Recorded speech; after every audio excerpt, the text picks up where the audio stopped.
Hola, querido Perú, muchísimas gracias por recibirnos en sus hogares. Muchísimas gracias por compartir con nosotros este consultorio ginecológico con la doctora Eva Obregón, médico ginecóloga. Bienvenida, muchas gracias, Evita. Hoy día vamos a hablar de un tema realmente importante, además por la frecuencia con la que se da. Y además porque estamos un poquito en contra de ciertas políticas sociales que tienen que ver con el uso indiscriminado de algunos medicamentos que incluso anuncian venta libre a través de la televisión. Correcto. Y esto puede llegar a ser un problema, especialmente para el diagnóstico de ciertas enfermedades.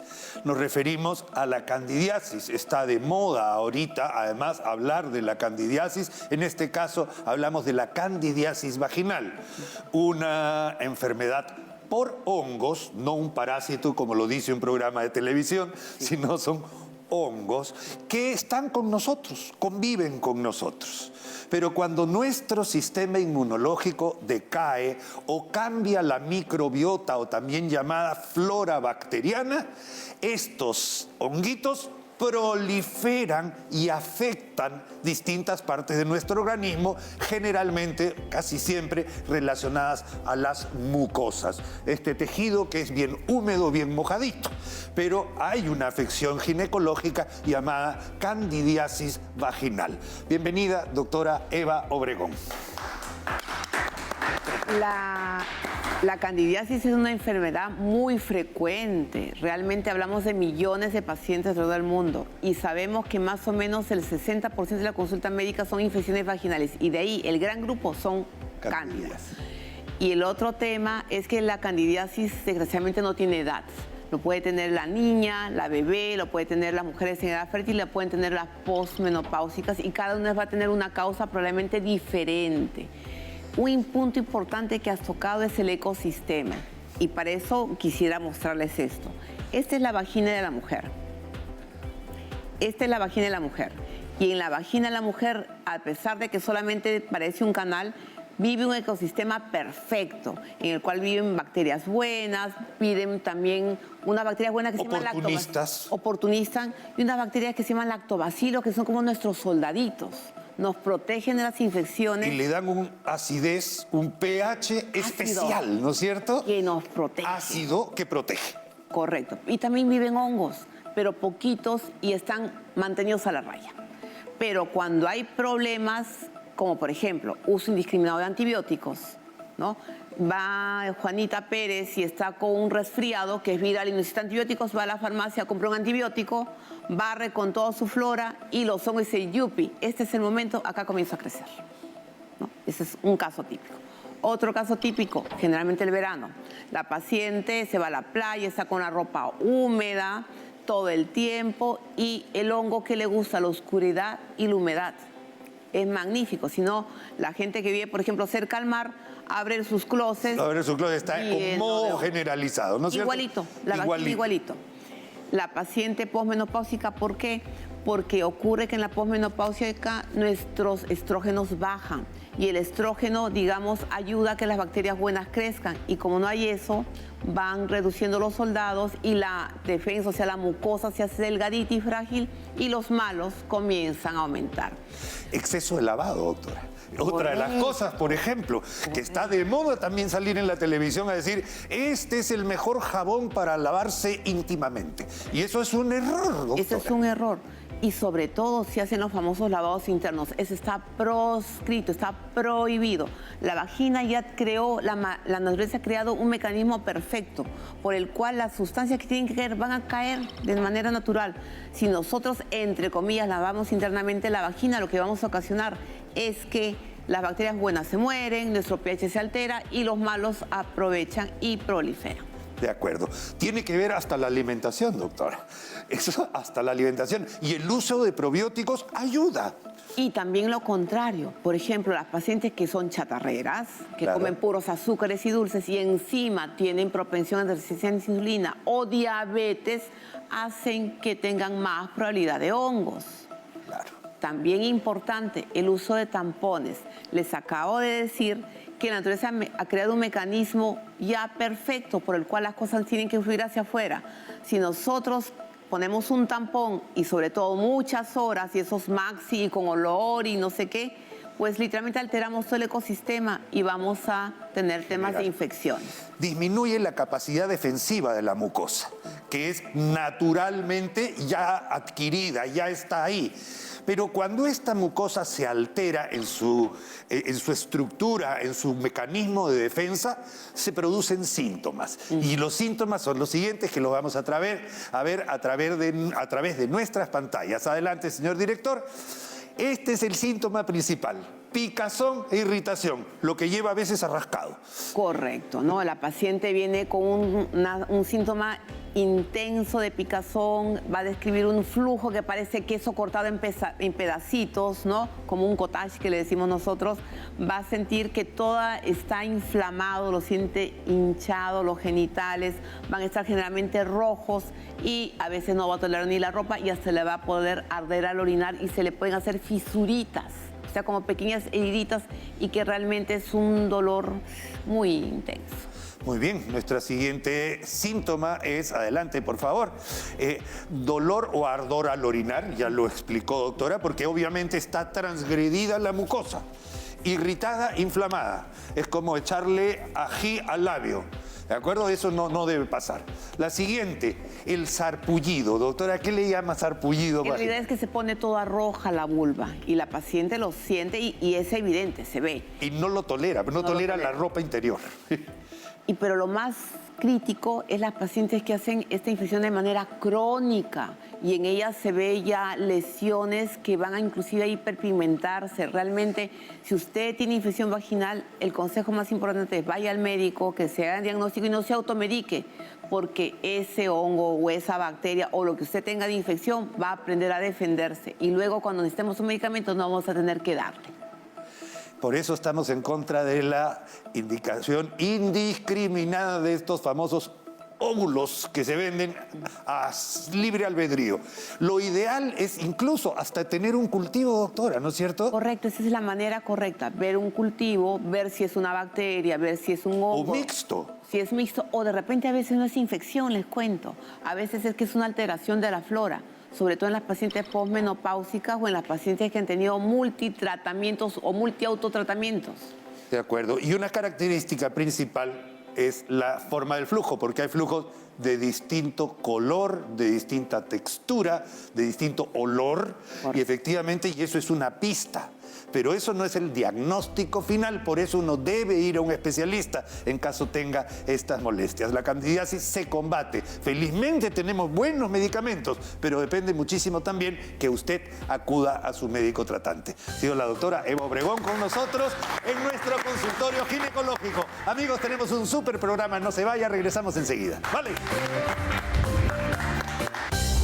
Nosotros que estamos todavía en una edad productiva, tenemos que hacer algo para que las condiciones del medio estén más acordes y más adaptadas para mayor número de personas adultos mayores, porque la expectativa de vida ha crecido y hay una población que si no tiene una infraestructura adecuada, a la larga nosotros, yo en el futuro, no vamos a tener una ciudad, un país preparado para el aumento de las personas adultos mayores. Efectivamente, se llama envejecimiento poblacional, es decir, todo el mundo está envejeciendo porque existe mayor expectativa de vida, la medicina ha mejorado mucho la expectativa de vida, también hay una disminución de nacimientos en el mundo, en otras esferas, en otros países, mucho más que en el Perú.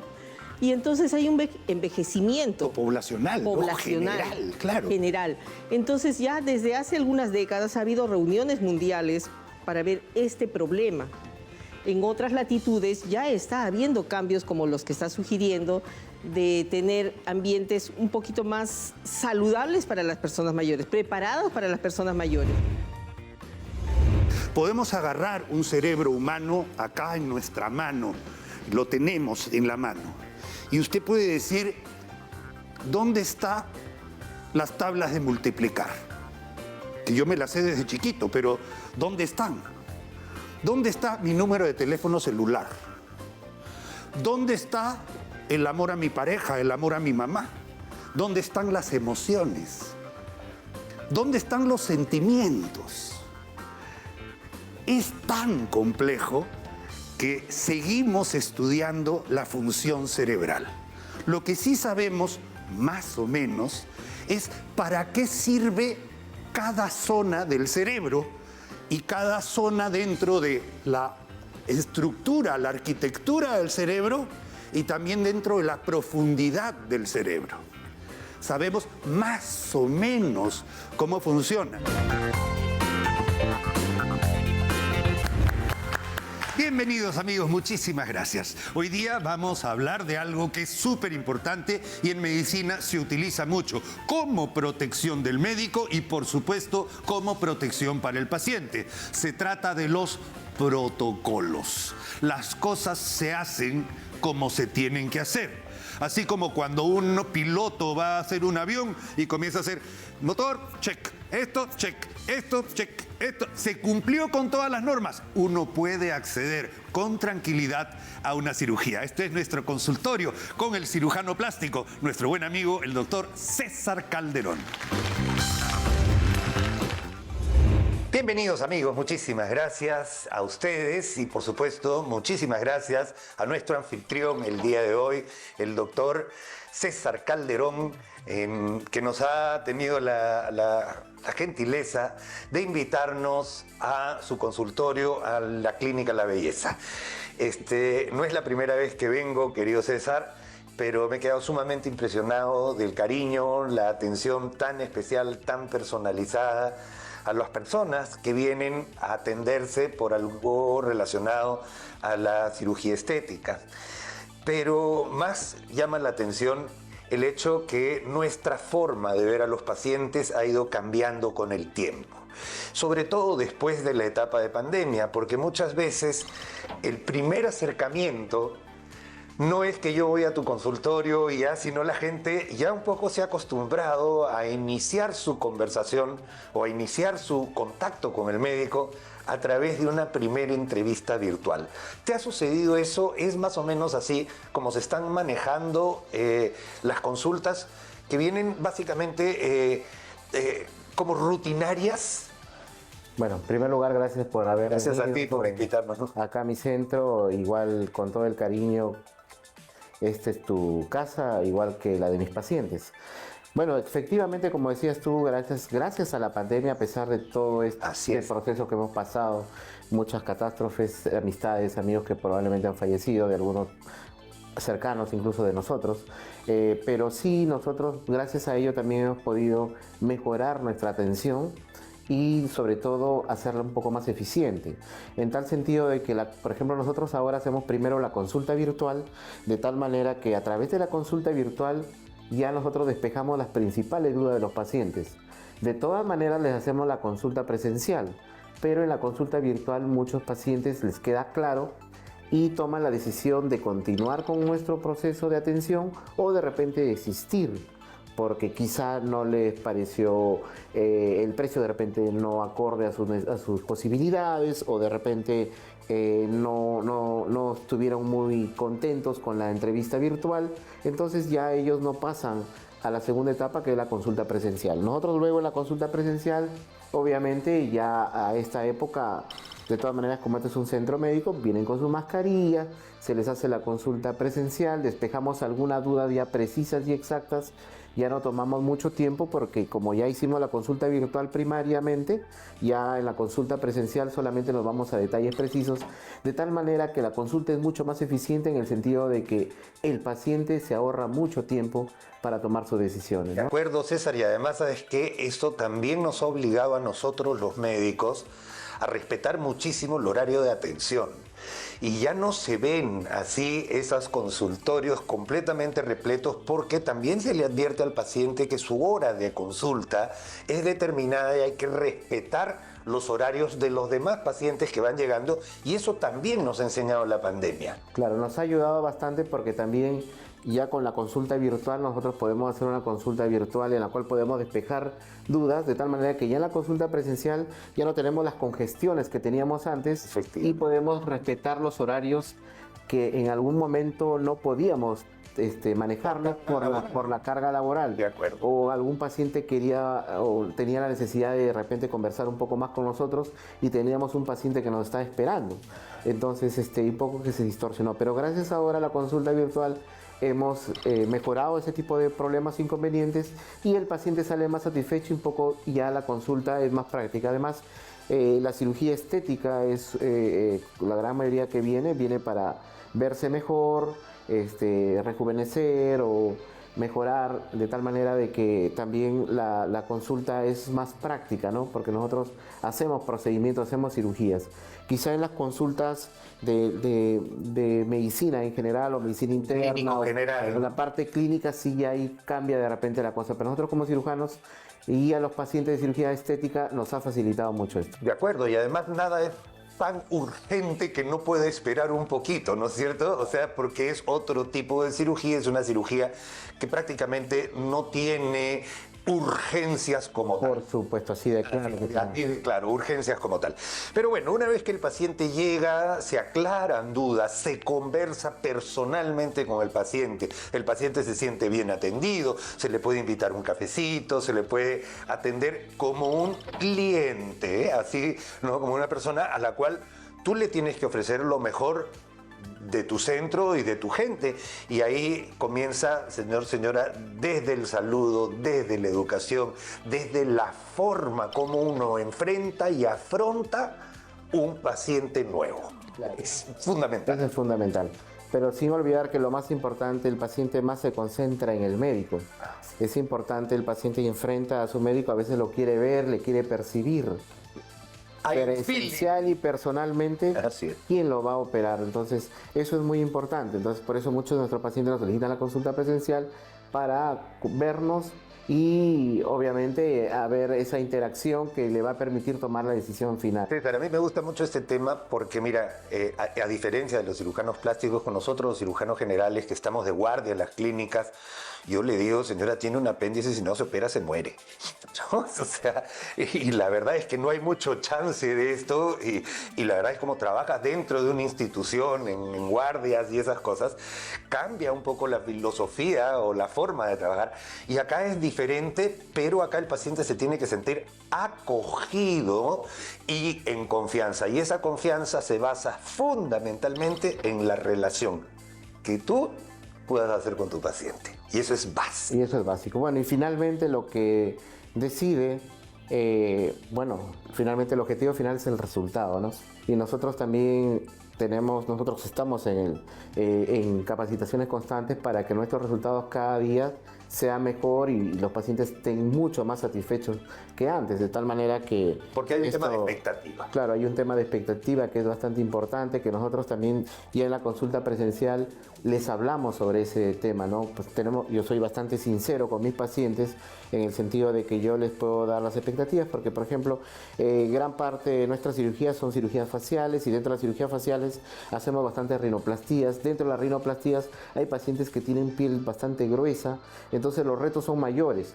Sí trabajamos, estamos estudiando, estamos al día con respecto a las pieles gruesas, pero de todas maneras tenemos que ser claros a las expectativas y las posibilidades que puedan pasar con los resultados, de tal manera que el paciente tome su decisión y se pueda operar con nosotros, ¿no? Es francamente ilustrativo este bloque que acabamos de hacer, porque una consulta de cirugía plástica es una consulta muy especial, donde el paciente pone en manos de un médico especialista su confianza. Y la confianza tiene que ser retribuida con sinceridad. Y esto es algo que nosotros admiramos de tu trabajo siempre. Sí, ahora lo otro que también es una ventaja es que ya con las redes sociales los pacientes ya pueden ver nuestros trabajos que nosotros presentamos en las redes somos bastante honestos en la presentación de nuestros trabajos, de tal manera que el paciente tome la decisión de operarse o no con nosotros frente a nuestros resultados honestos en las redes sociales, ¿no? Generalmente yo trato de presentar videos de tal manera que los pacientes se vean lo más reales, de tal manera que el paciente tome la decisión de hacer la consulta con nosotros y tome la decisión final de operarse o no con nosotros. Perfecto. Esto es, operarse o no. El paciente tiene la decisión y de eso se trata. Que usted, amigo, amiga, si decide operarse de alguna cirugía estética, tenga toda la información para tomar la mejor decisión posible. Gracias, César. Ha sido un bloque muy especial, de verdad. No, gracias a ti. Encantado. Muy amable. Gracias, amigos. Nosotros continuamos con más de nuestro programa. Adelante. Muchísimas gracias, César. Ha sido de gran ayuda saber lo que son los protocolos. Amigos, nosotros regresamos con más de nuestro programa.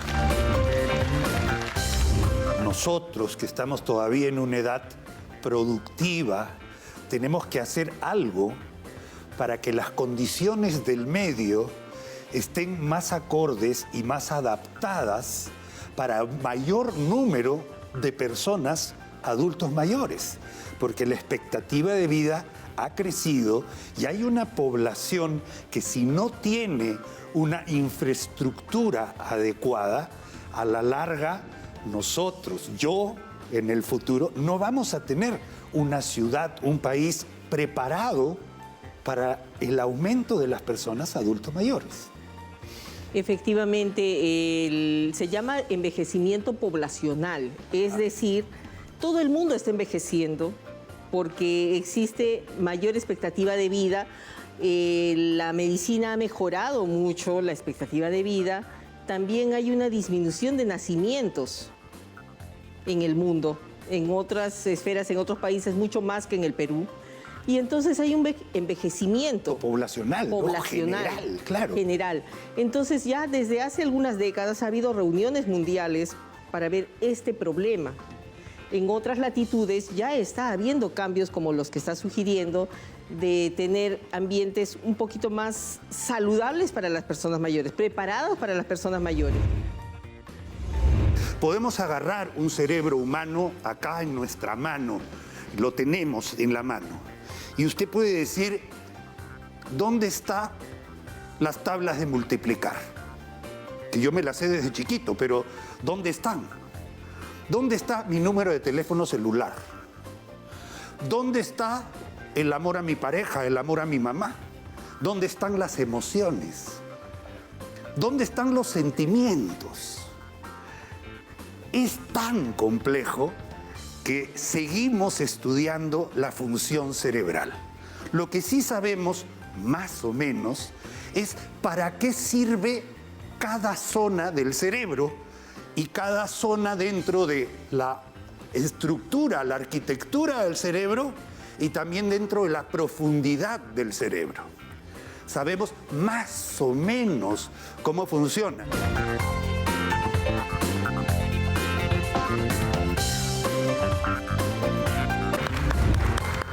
Bienvenidos, amigos. Hola, ¿cómo están? Muchísimas gracias. Hola, Perú, por recibirnos en sus hogares. Muchísimas gracias. Hoy día tenemos nuestra consulta con el geriatra. Estamos en nuestro espacio de geriatría del adulto mayor. Yo acabo de cumplir 60 años y ya soy adulto mayor. ¿Cuándo tengo que ir al geriatra? ¿Qué cosa es la geriatría? Es una especialidad de la medicina que incluye muchísimas especialidades médicas.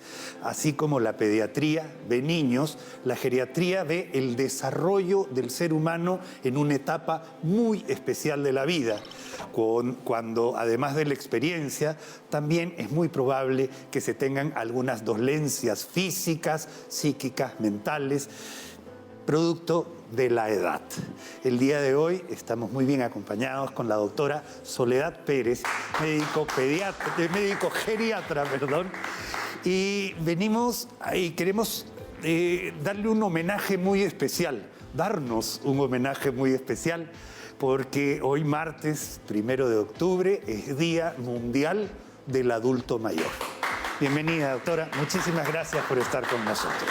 Muchas gracias por la invitación y efectivamente homenajear a todos los adultos mayores. en la persona de usted también, doctor, que ya nos comenta que va a cumplir o ya cumplió Ya cumplí, doctora. Pues felicitaciones porque es una etapa maravillosa donde el ser humano ha pasado muchas partes de su vida en las que ha podido experimentar en su propio ser pérdidas, pero también ganancias. Y entonces en esta etapa pues vamos a ver que ocurren cambios importantes en la vida de un ser humano que requieren mucha atención. De acuerdo, doctora, nuestro país, quiero decir, nosotros que estamos todavía en una edad productiva, tenemos que hacer algo para que las condiciones del medio estén más acordes y más adaptadas para mayor número de personas adultos mayores, porque la expectativa de vida ha crecido y hay una población que si no tiene una infraestructura adecuada, a la larga nosotros, yo en el futuro, no vamos a tener una ciudad, un país preparado para el aumento de las personas adultos mayores. Efectivamente, se llama envejecimiento poblacional, es decir, todo el mundo está envejeciendo porque existe mayor expectativa de vida, la medicina ha mejorado mucho la expectativa de vida, también hay una disminución de nacimientos en el mundo, en otras esferas, en otros países, mucho más que en el Perú. Y entonces hay un envejecimiento poblacional, ¿no? General, claro. General. Entonces ya desde hace algunas décadas ha habido reuniones mundiales para ver este problema. En otras latitudes ya está habiendo cambios como los que está sugiriendo de tener ambientes un poquito más saludables para las personas mayores, preparados para las personas mayores. En nuestro país estamos todavía recién buscando soluciones, pero ya tenemos expectativas para que podamos cambiar, ¿no? Porque vea usted, esto de la pirámide poblacional que se habla mucho, es una pirámide donde la base son niños y la cúspide, la punta, son adultos mayores. Esa pirámide, de ser así, ya se está rectangularizando. Mire usted. Y pronto va a ser invertida. Como está sucediendo en Japón, en China, en estos lados donde incluso un hijo por familia y la gente sigue envejeciendo y esta pirámide tiene toda la razón, doctora. Ahora, ¿qué estamos haciendo? Yo creo que cosas como hoy, 1 de octubre, tomando conciencia y pudiéndonos dirigirnos a la población, tenemos que generar un movimiento que nos facilite la vida en el futuro. Efectivamente, el cambio debería partir primero por uno mismo. La edad es un número, es una cifra, pero nos ayuda a estadísticas. Finalmente, nosotros como seres humanos envejecemos o morimos, no hay otro camino. Y el envejecimiento nos lleva a ser patológico o saludable. Entonces, si tenemos opción de envejecer de manera saludable, depende mucho de lo que hacemos. En nuestra infancia, en la juventud, en la adultez. Y si ya hemos llegado a la etapa adulta mayor, igual tenemos cosas que hacer. Ya vamos a conversar sobre la nutrición, el ejercicio, el estado de evitar el estrés, etcétera. Hay muchas condiciones, pero también la sociedad, el medio ambiente, también nos puede brindar mejoras. El apoyo y la ayuda necesaria desde mejorar las escaleras hasta tener ambientes adecuados y especiales. En mi opinión, esto tiene que partir desde un punto de vista municipal, generando centros municipales que después se van a ir nacionalizando. Doctora, después la geriatría además abarca muchísimas cosas porque se juntan muchas enfermedades en la adultez mayor. Entonces, un paciente que fue diabético de joven, si es que no ha fallecido, va a seguir siendo diabético de adulto mayor. Y si encima, como dijimos hace poquito, no tiene bien su dentadura, no va a poder nutrirse adecuadamente. Y si encima no hay una buena pensión, va a tener problemas de dinero asociados a un envejecimiento y a un estrés que genera el hecho de envejecer y no ser totalmente capaz. Entonces, la geriatría lo que trata de hacer o que hace es mantener nuestras capacidades al máximo tope posible durante la adultez mayor. Efectivamente, lo que buscamos es que la persona sea funcional. Eso es. Más que sea sano, porque decir saludable, sano, es utópico. Claro, está acá muchísimas veces. Entonces, Claro. hay mucha gente que es hipertensa, diabética, que tiene otras patologías, enfermedades y síndromes, pero es funcional. Es decir, se puede valer por sí mismo para sus actividades básicas de vida diaria, se puede valer por sí mismo para sus actividades instrumentales, para salir al banco, para hacer su cobro, para ir a la tienda, para ir al mercado, para cocinar. Pero necesitamos primero saber cuidarnos, porque no todo lo va a realizar la familia, no todo lo va a realizar la sociedad. Primero el autocuidado, buscar nuestra protección. Luego podremos ampliar un poquito más ese cuidado con la familia, el apoyo intergeneracional, que lo había comentado antes, que los niños, en este caso los nietos, apoyan al abuelo, por ejemplo, en enseñarles cómo funciona el celular, Claro. el WhatsApp para comunicarse. Incluirlos. Incluirlos para estar comunicándonos por WhatsApp. Y por su parte, el adulto mayor, con su experiencia, su sabiduría, le enseña a este niño cómo resolver situaciones de vida. Doctora, antes no había teléfono, pues. O sea, en mi época no había celular y era, claro, y chicos no se dan cuenta de eso, usted en la familia tampoco. O sea, mi generación, yo soy del año 64, estamos 2024, y la verdad es que yo no conocí el celular hasta después del colegio. Entonces, antes se hacían otras cosas. Y doctora, por otro lado, esa tecnología también podemos tenerla a disposición de los adultos mayores que de repente no se pueden trasladar a centros asistenciales, sino se pueden hacer de manera virtual, consultas virtuales, que es una de las cosas que puede facilitar la atención geriátrica en personas que pueden estar o postradas o con dificultades para poder movilizarse. Totalmente de acuerdo. Por eso es que necesitan manejar el celular adecuadamente. Y muchas veces dice el paciente adulto mayor, no sé usar el celular, no sé cómo escribir, no sé cómo llamar a través de esto, no sé cómo enviar una foto, un mensaje. Ahí entonces Hay que trabajar ahí. el trabajo con la familia, el nieto. Entonces, en esa interrelación, en esa conversación, existen lazos fuertes y es muy importante ese lazo. Doctora, mire, se nos ha pasado el tiempo, tenemos 12 minutos de programa y nos correspondían 10, pero este tema no queda acá. Vamos a ir dedicándonos un poquito más a cada etapa de la vida y, por ejemplo, como usted bien ha dicho, un día haremos nutrición en el adulto mayor, actividad física en el adulto mayor, qué cosas podemos descubrir a través de la marcha y ese tipo de cosas que a la larga son parte de la geriatría del buen envejecer. Envejecer con salud y de eso se trata. ¿Le parece?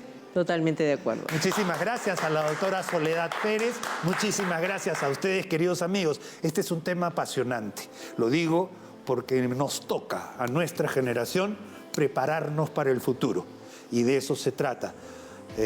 No espero vivir 100 años tampoco, doctora, pero por lo menos los que viva, que estén adecuados a nuestra salud y experiencia. Muchísimas gracias por habernos acompañado el día de hoy. Gracias. Y muchísimas gracias a ustedes por su gentil atención. Nosotros vamos a regresar enseguida con más de nuestro programa. Muy amables.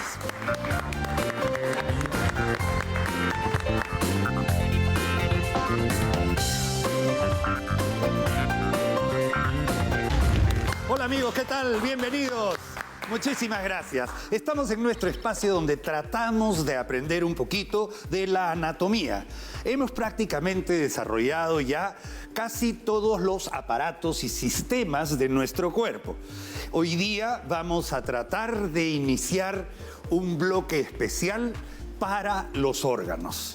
En este caso nos vamos a ir al principal órgano del organismo. Cualquiera diría, ¿cuál es el principal? Bueno, el que gobierna a todos los demás órganos. Viene a ser nuestro cerebro. Hemos hablado varias veces ya de los huesos y el cerebro está dentro de una caja, de una bóveda que justamente toma ese nombre y se llama la bóveda craneana. Esto es el lugar donde se encuentra protegido el cerebro gracias a los huesos que tenemos en el cráneo. Así como hay un techo, también existe un piso que es donde está alojado este órgano tan importante, súper bien protegido, como usted comprenderá. Pero ¿por qué está tan protegido?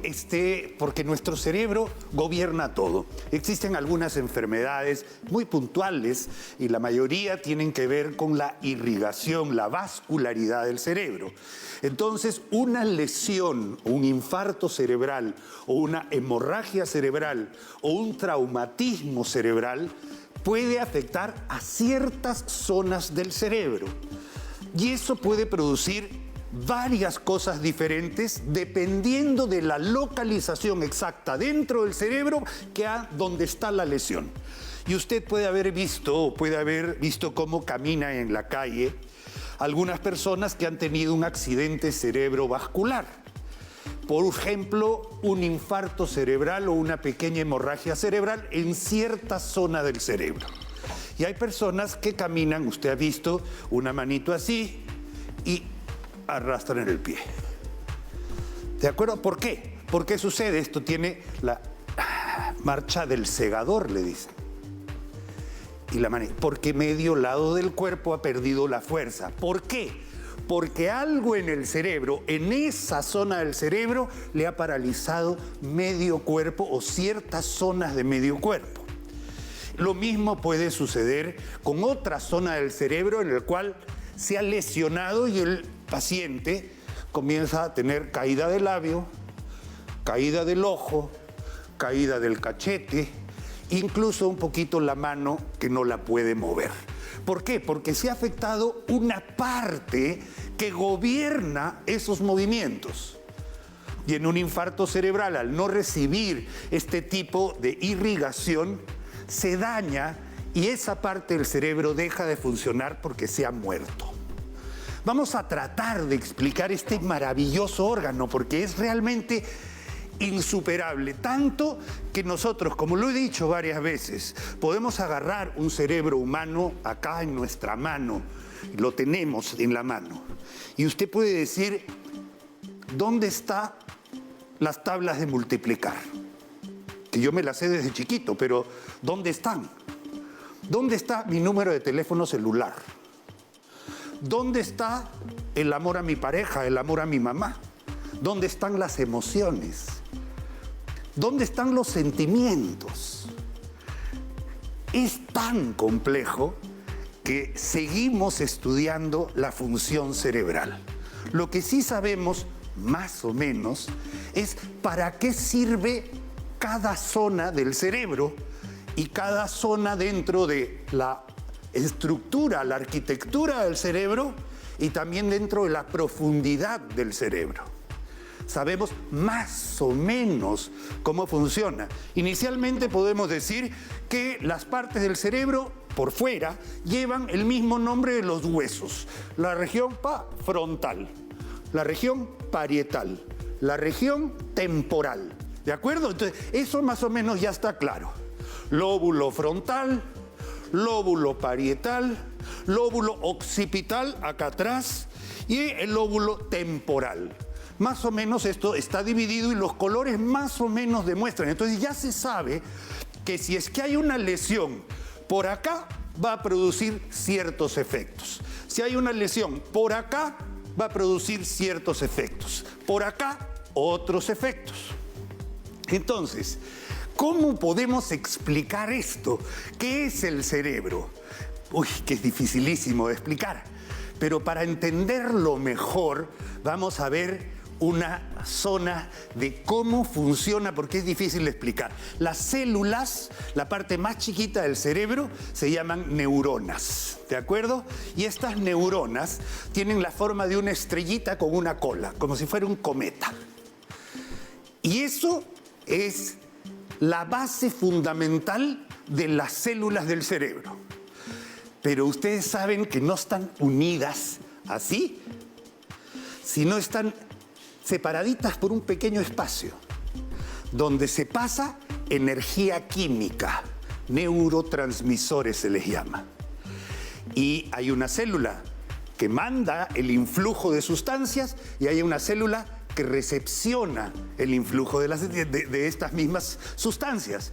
Y luego regresa. Es lo mismo. Yo toco acá, por ejemplo, miren la silla, ya vamos a mirar un poquito.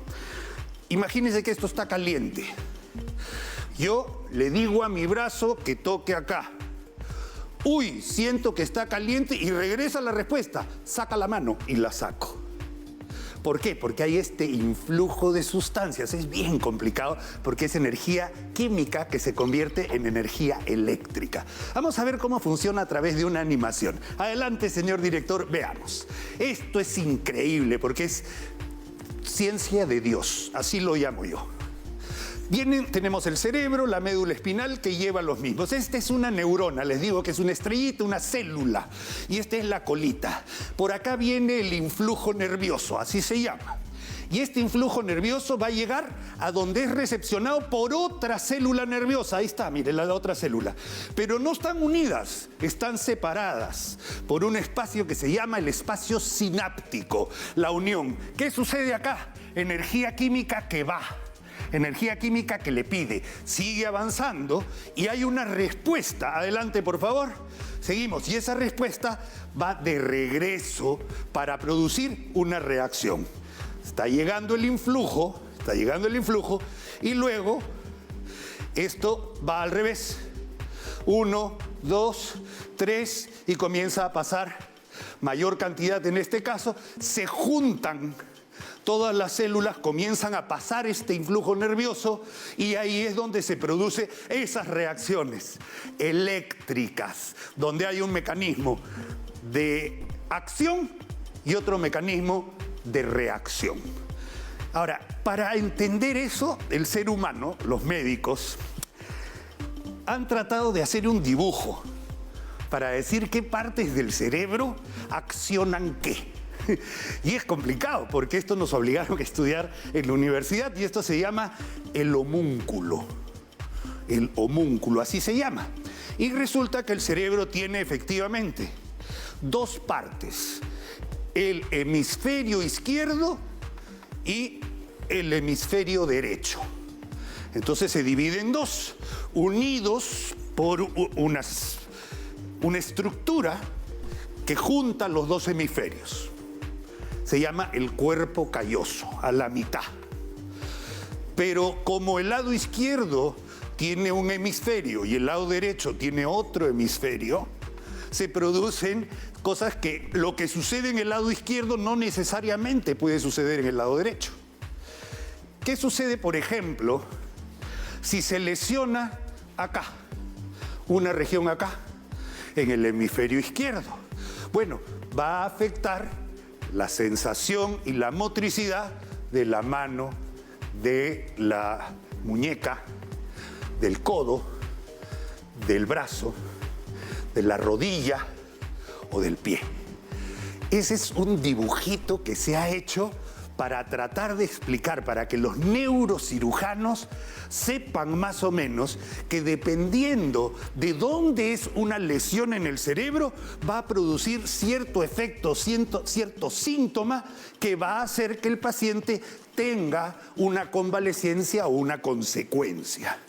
Habemos, por ejemplo, que alrededor de la zona del lado derecho tiene casi lo mismo que el lado izquierdo, puede afectar el habla, el olfato, los labios, la caída del labio, por ejemplo, la lengua, la masticación, y etcétera. Y acá también puede parecer exactamente lo mismo. Este es un estudio, un trabajo que se hizo para determinar las funciones que tiene el cerebro anatómicamente. Pero, ¿qué pasa con la parte emocional? Con la parte emotiva, con el amor, el odio, la cólera, la rabia, las emociones, los sentimientos. Eso está metido más adentro, en lo que se llama el sistema límbico, en el hipocampo. Tan difícil de explicar que no me atrevo, señora, a explicarlo, pero la idea es que el cerebro funciona como el jefe de todo el organismo. Y gracias a un cerebro educado, desarrollado, bien alimentado, es que nosotros podemos ser personas más productivas, que podemos ser personas mejores y podemos llevar una educación más acorde con las exigencias que tiene nuestro mundo actual. Desarrollemos nuestro cerebro y para eso hay que comer bien, evitar la anemia infantil y, por supuesto, recibir todo lo que el cuerpo necesita para tener un buen desarrollo cerebral, neuromuscular y ser personas de bien. De eso se trata. Existen algunas enfermedades mentales que están en la otra esfera, que también tiene que ver con el cerebro. Una cosa es la mente y otra cosa es el cerebro. Difícil de explicar, pero espero que hayan entendido por lo menos la importancia de desarrollar nuestro cerebro. El cerebro aprende y si aprende, tenemos que hacerlo aprender, enseñarle para poder tener usos y costumbres de bien. Gracias, has hecho todo lo que he podido. Muchísimas gracias, amigos, tratando de explicar el cerebro. Queridos amigos, un mensaje muy especial para todos ustedes y que lo comparta con su familia. No vendo nada. Existen estafadores, gente de mal vivir, pseudo comerciantes que no sé qué ponen en ciertos pomitos y que utilizan mi imagen para vender productos de dudosa procedencia y estoy seguro que es una estafa. A través de redes sociales e inteligencia artificial, logran hacer que personajes importantes de nuestra vida cotidiana y de nuestra historia digan que yo puedo, por ejemplo, curar la diabetes con una pastilla o que puedo quitarle a usted la artritis o los dolores articulares con otro de estos contenidos que pueden llegar a ser hasta basura. La verdad es que no crea en esto. Nosotros no vendemos ningún medicamento y además no somos dueños de la verdad tampoco. Así como cualquier científico, cualquier persona, nosotros nos basamos en evidencia para poderle dar a ustedes explicaciones lógicas y científicas sobre cómo funciona el cuerpo humano. Amigo, no se deje engañar.